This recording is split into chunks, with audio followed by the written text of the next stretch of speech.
Good morning. Good morning. I know sometimes it's not really clear if when somebody up here says, asks a question, if you're supposed to answer, if you're not. But one last time, good morning. Good morning. It's so good to be here with you all to worship the Lord this morning. It's been a while since I've had the privilege of preaching for New Vision. It's such a joy to share the pulpit and to share the Word of God.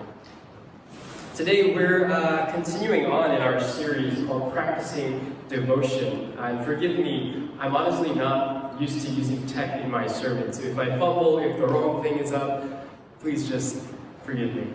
But today we're continuing in our series called Practicing Devotion, where we're learning to grow in our sense of devotion and a sense of living life with God. If you were here with us from the beginning, Pastor Martin preached on habits early on, and I shared with him the sermon that we're talking about. What we're talking about today is actually Habits 2.0. Today, I've entitled the sermon Liturgy of Life. And we're talking about our rhythms, our lifestyles, right? The way we think about time. Right? And so there are a few things that I want to say regarding this topic. The first is this, that it's so important for us to think about. See, we live in a world and a society that just keeps on getting faster and faster, right? We've got technological advances and all of these tools to speed things up, but instead of learning to speed up and be content, we just learn to go faster and faster, get busier and busier, and constantly feel like we're running out of time. There's a Christian author named Robert Banks, and he wrote this book called The Tyranny of Time. And he talks about this problem of how we're constantly busy and just getting busier. And he said that it's at the detriment of our physical and psychological health, our social lives, and even our view of spirituality. And actually, the example of our culture that he uses is to talk about work and drinking. In our work, we're taught to run faster and faster, to achieve the next thing, to keep on going, to never slow down. And he said this, that in America, a lot of the culture around work and drinking, people leave work feeling exhausted, feeling like they've just gone at their fastest pace, and the feeling of slowing down is so uncomfortable that in order to bridge the gap between work and leisure, they need some help. And so they turn to different substances, they turn to different things other than just sitting and figuring things out and slowing down their pace. They find tools to avoid it all. I think an equivalent problem is our issue with Netflix and binge watching Netflix and all of these different shows, right? So many, and I'm guilty as well, so don't feel so bad. Right? There are times when we can't sleep, and what do? We turn on an episode, just watch one more. And really, it's not so much that we need to watch this show or we enjoy so much of what we're watching, maybe some of you do, but when it happens to me, I know for sure it's because I can't stand just being silent. And I'm stressed and I need to handle and figure things out, but instead it's easier to turn to Netflix. We live in a day that's so rushed and unbelievably busy, and so it's so important for us to talk about time. Second thing I want to say is that it's actually very hard to talk about time in our day. Money is hard to talk about, religion is hard to talk about, time is this unspoken taboo topic. It's a trump card, almost irrefutable reason when you tell someone, I have no time. They ask you, can you do something for me? If you're free. I have no time. The conversation kind of ends there. And sometimes it's true that we don't have time, but generally it becomes this kind of generic, irrefutable response. The third thing I want to say is that it's hard to actually do anything about it. We can learn about time and why we need to be intentional with it and how we can cherish it more in different areas of our lives. But to actually bring change is a completely different challenge. And this is true of other areas, not just spirituality, but in fitness, in health, nutrition, diet, right? That's why these industries are booming. That's why on New Year's we all make these resolutions and gym membership skyrockets, and by March it's a ghost town. The same is true for our spirituality. And that's why when we decided to talk about a first-hand spirituality, I told Pastor Martin, yes, that is a phenomenal idea. That is something that is so relevant for all of us, especially those living in an area like New York. New York, especially urban areas, we're taught to run, keep running. And if we're not, if we take time to slow down, we're almost wasting our time. And it's this lie that we're told, not by anyone specifically, but by the culture around us. And so I've entitled this sermon, The Liturgy of Life. The word liturgy typically refers to the order of a worship service. And what's included in a worship service and how a service is led actually says a lot about what the values and beliefs are. Even more, the things that are not included can also speak to the values. But there are churches with explicit liturgies, and if you grew up in a Presbyterian background or have been to a church that does this, you know that they can go very detailed in what they're going to do. They can give you all of it in writing to know exactly what you're reading, to know exactly when to stand, when to sit, when to speak, and when to be silent. And everything included is very well thought out and very intentional to show their values. At the same time, we have churches where liturgy is actually more implicit, or maybe it's not stated. And you're led through a service, and it's harder to catch the details of what's being included and what's not. But it's still there. Our church, we kind of sit in the middle. We have slides to help you know what's coming up, but we don't give you express direction through writing and things like that. So we sit somewhere in the middle, but even our service, what we include shows what we value. How we do things show what we value. The same can be said about our lives in this sense of liturgy of life. Whether it's intentional and mapped out or unintentional and kind of running on autopilot, the things that we include speak to our values. Today, the challenge is to think intentionally about our rhythms, our views of time, and what it means to worship God with our time. The text that was read today talks about Sabbath. And I want to pause right here because it's from the 10 Commandments. And a few weeks ago, Pastor Martin actually pulled a really quick card and said, how many of you could recite the 10 Commandments in order? And the room kind of got like this awkward silence where people were kind of smiling but not really sure and kind of looking to the left and to the right to wonder who could actually do this. Could I do it? I think I could. Maybe not in order. And actually, when I was in seminary in my first year, there was this professor, her name was Carol Kaminsky. She taught Old Testament and did a phenomenal job.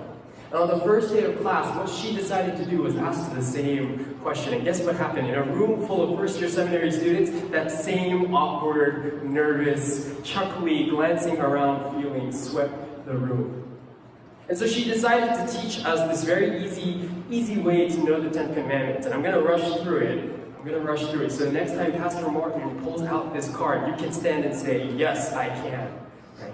And so here we go, the 10 Commandments. The first one is very easy. You shall have no other gods before me, just one. Right? And I'm going to write backwards, so bear with me. So the second one, 2, it looks like somebody is bowing down. So you shall not bow to idols. You will not have any idols. 3, if you fill in the 3, you can make a B. Do not blaspheme. Do not dishonor God by profaning His name, and it goes far deeper than that. But just to help us understand and memorize, right? The number 4 looks almost like a chair you can sit on to symbolize a day of rest. Honor the Sabbath, what we're talking about today. Right? 5 looks almost like a baby carriage you can push around. So honor your mother and father. Right? 6 feet under, you shall not murder. 7 you can make into an A, you shall not commit adultery. 8, if you're writing an 8, this way, you have to write an S, so you shall not steal. 9 looks almost like a speech bubble, so you shall not bear false witness. And 10, if your neighbor has 10 things, do not covet. And so those are the 10 Commandments that you can kind of keep in your back pocket the next time it should come up. But today we're focusing on that 4th commandment of honoring the Sabbath. Honoring the Sabbath. You see, in churches today, in Protestant churches, we have a very shallow understanding of what that means. So I want to spend a bit of time talking about that. And the first is this: it's not meant to be this legalistic kind of approach to religion. Actually, the Bible in Deuteronomy, we're given a reason. Or in the text that we read in Exodus, we're given a reason to honor the Sabbath. And you see, it says, after it says honor the Sabbath, it says, for God created. For God created. This is important. Do you mind just following along? It says, "For God, in 6 days the Lord made the heavens and the earth, the sea, and all that is in them, but he rested on the seventh day. Therefore the Lord blessed the Sabbath day and made it holy." The reason why we're to honor the Sabbath is because God designed and created things this way. When he brought order to the unordered, creation to where there was nothing, he built in rest and modeled it. If you grew up in church and you've heard sermons on this, you've heard God didn't do it because he was tired and he needed the rest, but he did it to model for us something that was so crucially important. But you see, it's not just about a day of not working. It's not just about a day of ceasing and sitting back, a day of inaction. The language of work goes far beyond our jobs. And to give us a better understanding of what the intention was with this command, we can go to Deuteronomy chapter 5, where the 10 Commandments are reiterated for God's people. And Moses says this, "Remember that you were slaves in Egypt, and that the Lord your God brought you out of there with a mighty hand and an outstretched arm. Therefore the Lord your God has commanded you to observe the Sabbath day." The command to honor the Sabbath is not just a thing to say, inaction begins here, but it's to say, remember God. Remember what he's done. Delight in him. Learn to trust in him. Recognize who you are as his people and who he is as your God. And so God sets aside this day intentionally, modeling rest for us. But in church today, when we talk about Sabbath, when we talk about not working, when we talk about dedicating a day to worship, there is a phrase that we've all said that comes to mind, and it's this: I don't have time. I don't have time. There are two responses that I have for that. The first is harsh. The first is this: when we say we don't have time, the Bible calls us on some level to prioritize and make it happen. See, God's people, when they were in the desert wandering and they received this commandment, they were taught to live it out. In Exodus chapter 16, right, the Israelites are wandering the desert, they're hungry, they're grumbling, they're saying to Moses, "Why did you bring us out of Egypt? At least there we were slaves, but we had food. Why did you bring us out?" And so Moses turns to God, and God says, "I will provide," and he provides quail and manna, this kind of food, this flaky food that they would find in a harvest. And they're told, take what you need, not to hoard it. Some of them actually tried to hoard it, to take more than what they needed each day, and the next day it would rot. Right? There would be maggots, it would smell, and have all kinds of problems. Right? But the interesting thing was that on the 6th day, they were told to gather twice as much, and on the 7th day, it didn't rot. You see, Moses tells God's people, the Israelites, he says, "Tomorrow is to be a day of Sabbath rest, a holy Sabbath to the Lord. So bake what you need to bake, boil what you need to boil, save whatever is left, and keep it until morning." The command was do extra work to honor the Sabbath. Of course, what happened the next day? Some of the people, nevertheless, they went out looking for food, and they found none. And for us today, it's this idea, on some level, we need to fight to honor the Sabbath. We need to do that extra work, and pastors will talk about different ways they do this, of running errands, outside of their Sabbath day so that they can honor it. And it's a hard pill to swallow, but on some level we need to make it happen. It's a part of our worship and faithfulness. The second response to this phrase, "I have no time," is that we need to learn to trust God and to rest in him. There's a book entitled The Sabbath, written by a man named Abraham Heschel.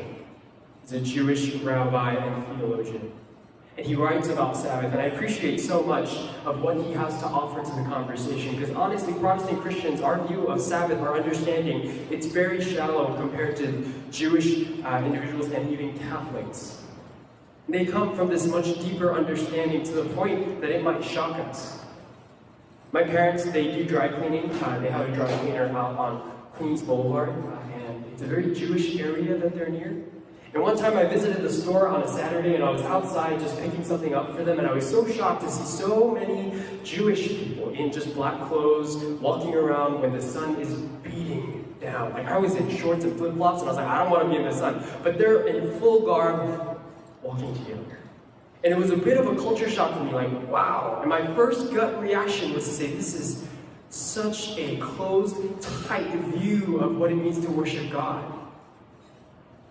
But I realize we're the ones with the shallow view of Sabbath.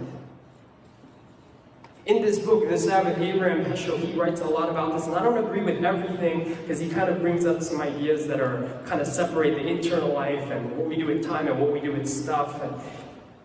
But he does present a very rich story of what it looked like to honor the Sabbath. And his daughter actually writes about it in the introduction. And I love that his daughter wrote it because it was a story of something that was familiar, something of family to them. That even when we do something and we don't fully understand, we teach one another, we teach our children. And this is what she writes. Mom and Dad were preparing at the end of the week for the Sabbath meal. And she says they were frantically trying to remember what they might have forgotten to prepare. Had the kettles boiled? Was the oven turned on? Then suddenly, it was time. 20 minutes before sunset. Whatever hadn't been finished in the kitchen, we simply left behind as we lit the candles and blessed the arrival of the Sabbath. Another Christian author, his name is Wayne Mueller, he says, the Sabbath is not dependent on our readiness to stop. We do not stop when we are finished. We do not stop when we complete our phone calls, finish our project, get through this stack of messages, or get out this report that is due tomorrow. We stop because it is time to stop. Honoring the Sabbath is trusting God's design for our time. Say, yes, there's so much more I can do, but there's a time to stop, to worship Him, to trust Him. And God designed this from the beginning. Now, design is important, and design is so crucial. Even churches will think about the space that you walk into, the experience when you first enter a room. Right? I personally am an Apple fan. I have been since college. My first smartphone was an iPhone 4, and actually I got it in college by working to pay for my own phone bill, because my family was on Verizon, and Verizon did not have the iPhone back then. And so I picked up more work so that I could have an iPhone, and it was the worst financial decision I've made, maybe even to today. Right? As a college student, I was spending so much money just to have this phone. But you see, Apple, I appreciate that they think through design, they think through user experience so well. And Apple stores are actually very similar wherever you go. This kind of open space, right? Greeters are strategically positioned to welcome you and direct you to the next person directs you to the next, and they kind of all work together in this well-crafted space. Right? They even have all of the devices set out, and not in some trial mode where it's locked into a wall and all you can really do is just one or two things. But people leave all sorts of weird pictures thinking that no one will see them. They write weird messages on these devices because you can use them to their full. And they think about user experience to create something special. Apple actually thought of a very specific design issue, and this might date some of us. Apple actually decided they wanted to get rid of a frustration that they saw that consumers were experiencing. That feeling that when you first buy a tech product, you take it home, you're excited, you spend all this money and you're ready to use it, you open it up and you realize you have to charge the device first. And it was this frustration that maybe teens today have never had to feel. Maybe if you're a little older, the equivalent frustration is buying a product, taking it home, and seeing that small label that says batteries not included. But Apple decided, when we test our products, we're just going to charge them for the user so that they don't need to feel that frustration. It was a design issue that solved a problem that created something good for their consumers. And similarly, God designed the world. He created all of these things, and He brought order to the unordered of space and in time. And in that first week, He created space for a ceasing of work so that His people could delight in Him, so that His people could trust Him. You see, there's so much we can say about this Sabbath day. I think there are sermons that can be preached, series that can go on, but there's one thing I want to focus in on in talking about Sabbath today. It's that honoring the Sabbath is not just about Sunday. Honoring the Sabbath is not just about a singular day of the week.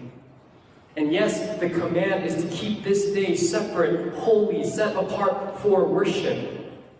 But honoring the Sabbath goes far beyond just a 24-hour period. You see, in the Bible, nowhere does God say, I only want a portion of your life to be mine. He actually calls us to give all of ourselves to Him, our hearts, our lives, our everything. And so it would be bizarre to think that honoring the Sabbath, that God only wants us to worship Him on this time period, and maybe there are rules for this time period, but nothing else matters. That is a big lie. And it has to do with the fact that our understanding of Sabbath is relatively shallow. But honoring the Sabbath has to do with all of our time, every day of the week, learning to live a life of worship. Now, this is important for all of us. It doesn't matter where you are in life. It doesn't matter what you do. It's an issue that we all face. Working with youth group students and even children, this is something that comes up. They behave one way in church, and when they go elsewhere, when they go to school, or maybe even at home, they behave a completely different way.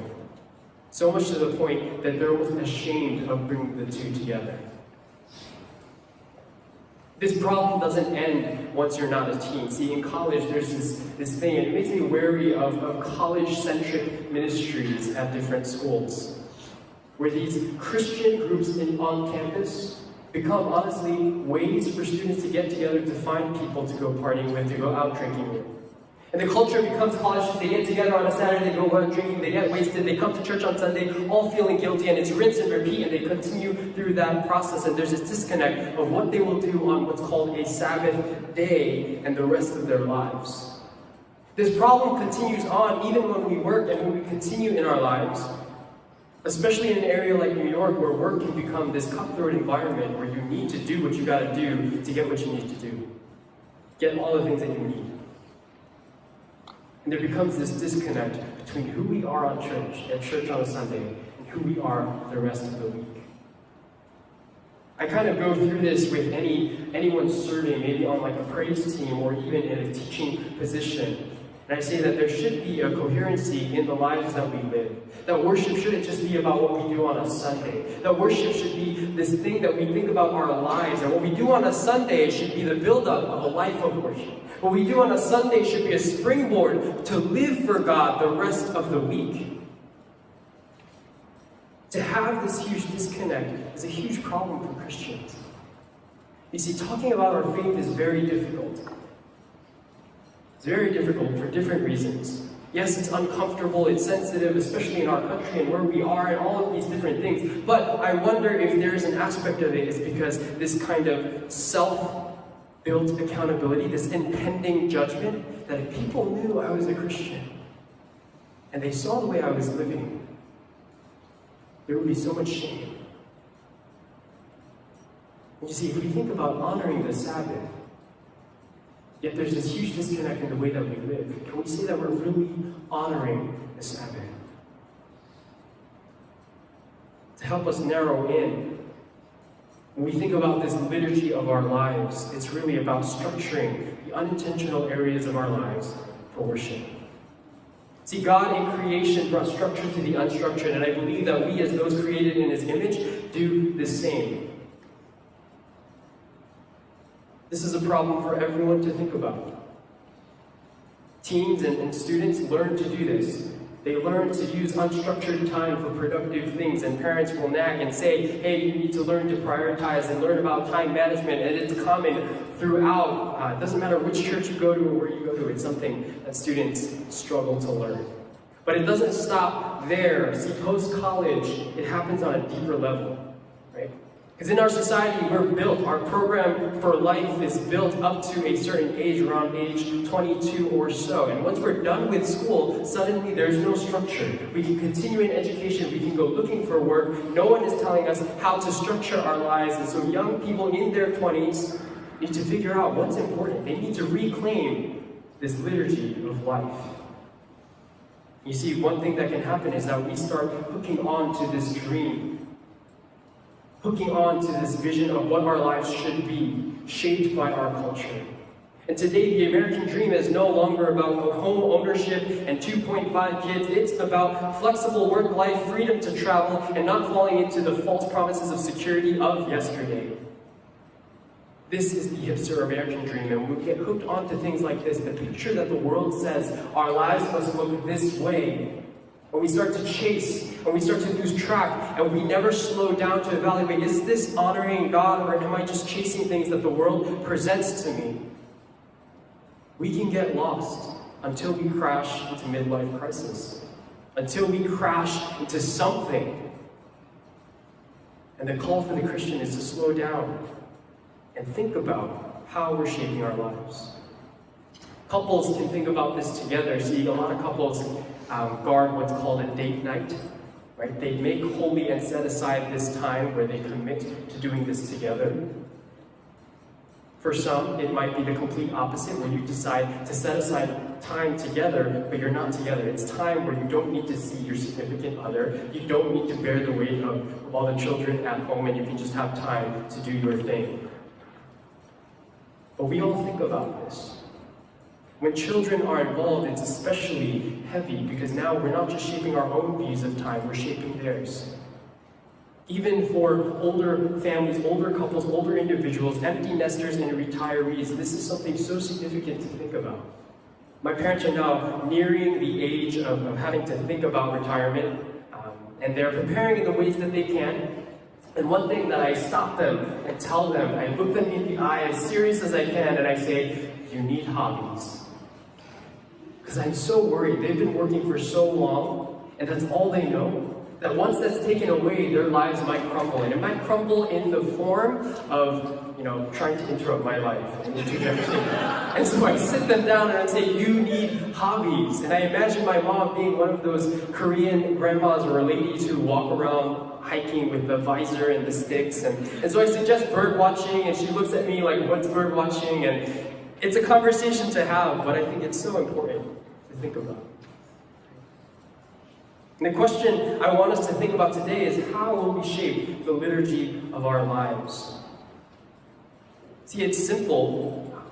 I'm not trying to say anything too complicated today, but I think it's so hard to slow down and think about these things. It's so hard to bring meaningful change in our view of time, because the world continues to demand for us to work at a certain pace. So in our grace groups today, we're actually going to be talking about a rule of life and trying to practice this together. And a rule of life, the history of it comes from the monastic traditions of the 3rd to 5th centuries, where Christians were dissatisfied with what they were seeing in the secular realm around them, the world, and the ungodliness of the churches even. And they decided to separate from society and come together and agree on a plan for life to order their days with prayer, work, and the scriptures. And this is what we call a rule of life. Now, I'm kind of wary in church to talk about any hard-set rules, because the immediate thought might be that it's a crippling law with a lot of guilt. But this is meant to be a guide for us. That word rule is rooted in the Greek word trellis, which is about pruning, cutting off what is not helpful, what is not good, to make room for what is. And so this rule of life is to serve as a roadmap of sorts. It's meant to be a temporary guide. It's not meant to be this ideal picture of what life should be, but it's meant to be, this is where I want to go. What are the steps that I can take? And so in our grace groups, if you are plugged in, and if you're not, please speak to one of our leaders. We're asking everyone to slow down. You see, we've been doing this. First, we started reading scripture together. Then we focused in on specific, smaller passages to hear from God. We went through a practice called Lectio Divina, and if you're not familiar with it, it may have been uncomfortable. And then we went on further to go beyond what is the scripture saying, to say, God, what are you saying to me in my life? And now we're taking it yet another step to say, God, where are you calling me to change? Specifically in my life. And so we're going to think about different areas of our lives. And maybe for a lot of you, the place that you feel you need work is this area of having a first-hand life with Christ. Maybe for some of you, it's other things such as health, physical, mental, emotional. work-life balance, your stewardship of finances and your time, your relationships with family, friends, with community, or maybe even partnership with the church. See, the church is where we find companions for the journey. It's hard to think about time and think about honoring and worshiping God. It's not the sleek and attractive thing to think about when it comes to spirituality, but God doesn't call us to do it alone.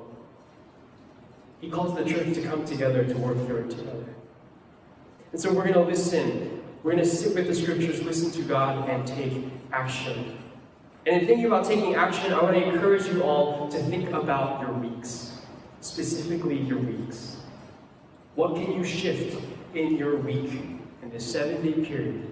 What can you think about doing more of? What can you think about actually scaling back on to intentionally shape this liturgy of our weeks? See, America is actually pretty good, seems pretty good, about thinking about the year. We think about vacations annually, we think about bonuses, we think about New Year's resolutions, but when it comes to weekly living, a lot of the language is just not good, and it seems like we're scraping by for the weekend. Wednesday is hump day, Friday we say TGIF, Monday the culture is terrible. And the same can be said about our churches. We look at retreats, we look at coming to church to worship on holidays, we think about annual short-term mission trips, but when it comes to week, it's almost as though we starve ourselves. And so as we think about how to shift and how to learn to honor God more, we want to think about our weekly rhythms where rubber meets the road. All this is not simply just to be better people, but it's learning to trust God. And so while the monks, they separated from society, we might not be physically separating, but in a sense, we will be standing against the grain of culture. In Romans 12, verse 1 and 2, it says this: "Therefore I urge you, brothers and sisters, in view of God's mercy, to offer your bodies as a living sacrifice, holy and pleasing to God. This is your true and proper worship. So do not conform to the pattern of this world, but be transformed by the renewing of your mind. Then you will be able to test and approve what God's will is, his good, pleasing, and perfect will." And so we think of God when we think of these things. And the starting point is Sabbath, not the day, but this place of worship. And from this place of worship, we step out into the world. And when we come back together, we celebrate what God has done in our midst.